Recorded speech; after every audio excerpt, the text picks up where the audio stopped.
有人刷来趁食，也有人为钱来赌性命。台湾有一群表演者真爱跳火舞。2014年组织一个特别成真的火舞团，这么多年来，利用精彩火舞表演来到世界各地。也毋过看起来真危险。2016年，团长郭彦甫伫大陆天津一场表演的时，火烧着伤，规身躯在爬山3度烧着伤。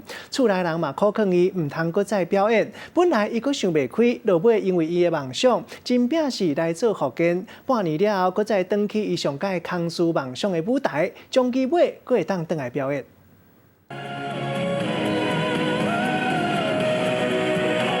表演的人甲手内的火把安尼扬来扬去，互火枝含家己的身躯安尼扭来扭去。伫暗飕飕的暗暝，看着特别醒目。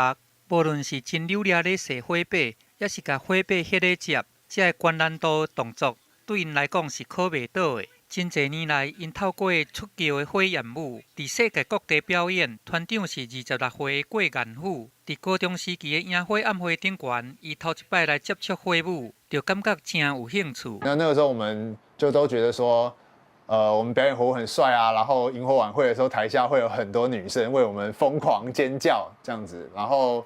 但是因为我是读的是那种工科学校，所以我们萤火晚会的时候，台下全部都是男生，他就豆腐你好帅，豆腐都是男生在为我们喝彩。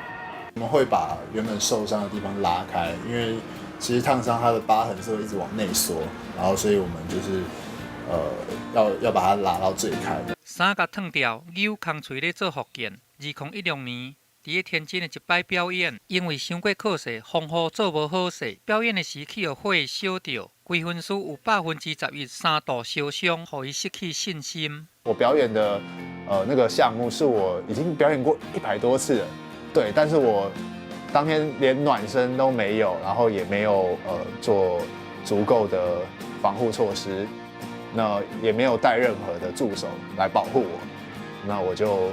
在台上，衣服就烧起来，对，然后衣服烧起来的时候，旁边人只有傻住，想说啊，这不是重金聘请过来的，怎么衣服会烧起来？然后也没有人知道怎么办。上尾啊，郭彦甫决定要搁上舞台，迄是因为伊心中对这个火舞有百袂离的情感，要来继续举梦想的火把。